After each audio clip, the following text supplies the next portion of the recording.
Ayaw umakyat ang kanyang oil kahit bago ang iyang kanyang oil pump at saka bagong change oil. So ayaw pa rin umakyat. So ngayon ituturo ko sa inyo kung bakit ito ayaw umakyat.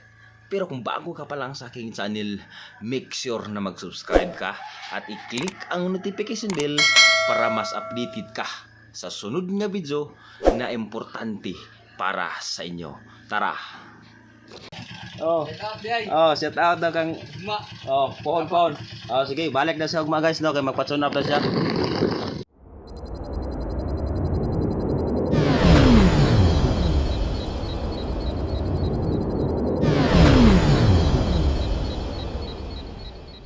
Okay.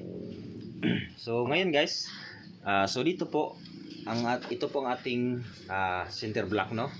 So ngayon, bale po dito po ang may butas, dalawang butas po dito. Kasi dito po ilagay ang ating oil pump. So dito. So sa dito na butas guys, pag nakikita niyo ito, dito po higop yung oil dito sa kanyang oil pump.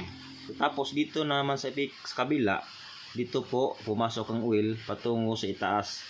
So dito po siya dadaloy dito pataas. Dito. So dito sa ilalim dito may kunting butas. So diretso po dito sa kanyang sa tabi ng stud bolt niya. So makita niyo may kunting butas dito. Yan.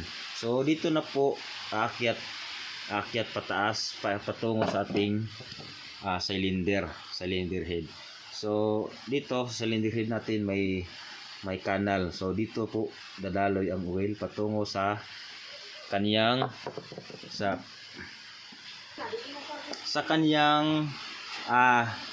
cylinder head cover.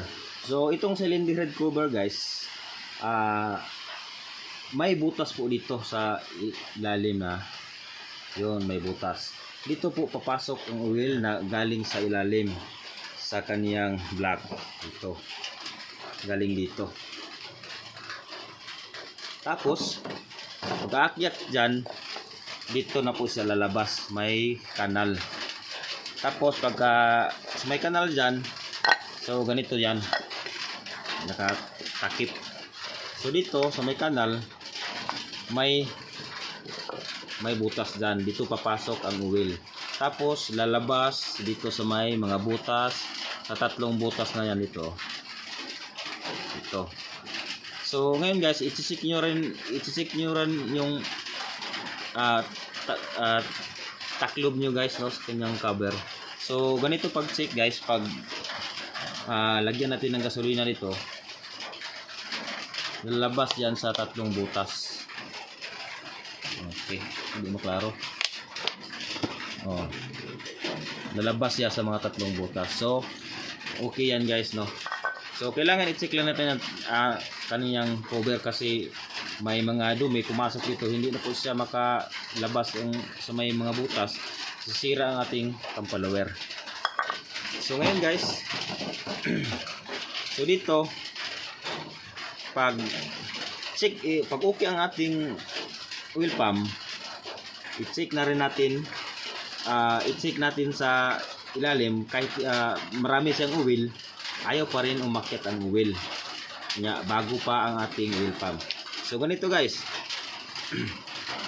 biakin nyo na ang makina kasi maraming dumi sa ilalim na kukunan ng oil na sa dalawang butas na yan guys. So dito may isang butas na humihigop ng oil. So dito po sa kabila mayroong butas dito. So sa butas na yan guys, so dito po may mga dumi na pumasok kasi may kunting butas ilalim dito. Yan, kung makikita ninyo may kunting butas yan. Tapos dito siya, so yun, dito siya paakyat sa ibabaw. Yun, parang may tubo. Tapos diretso sa kabila niya yung butas sa oil pump. So dito pag maraming dumi sa ilalim, pag hindi na siya malagyan ng oil dito, kaya nga hindi siya maka-produce ng oil sa ating oil pump. So dito guys, so diakin nyo ang makina, tapos linisan nyo ng maayos dito, pahanginan niyo, lagyan nyo ng, pasiritan nyo ng hangin yung mga compressor para lumilipad yung mga dumi. So dito galing yung oil guys. So isa pa guys, kung so dito po ang dadaloy ang ating oil. So kung magpalit kayo ng lining, so kailangan bago ang ating oil, yung gasket. Kasi yung iba nasira-sira na yung gasket, binalik pa rin at nilagyan nila ng maraming maker.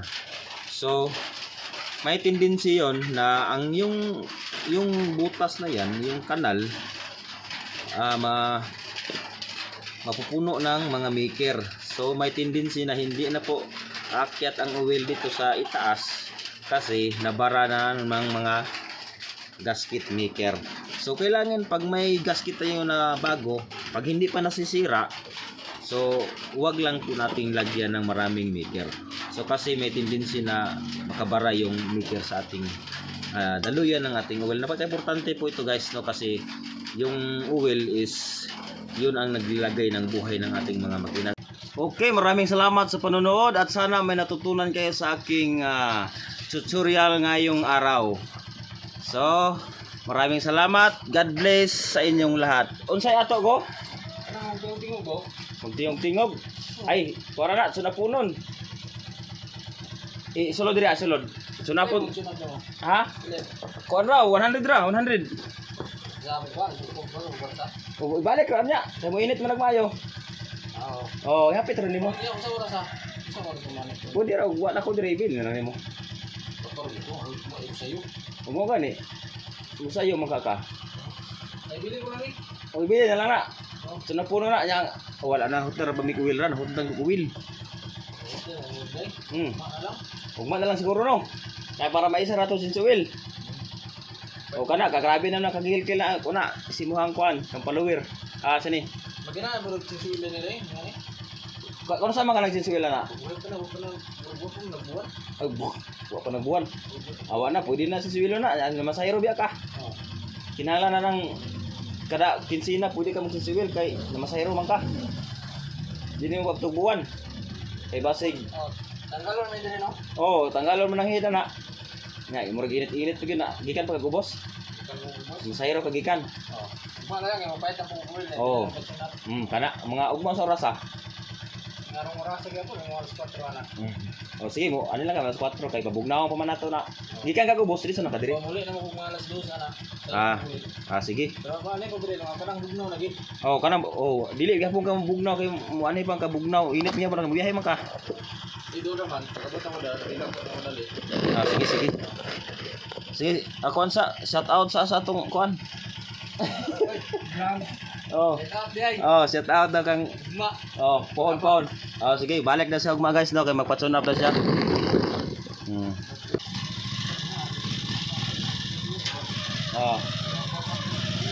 Sige. Kagilkil na kayo yung makina. Unya. Sunapunon gitong klase ha kay murag gikan sa pagpalit wa pagito na. Shout out ya Lods. Hey. Shout out ko. Shout out ko. mo na siya na akong mga backup diri mga ML gamers ni siya. Pero palaging dipit. Okay. Ulit na ta gahapon na.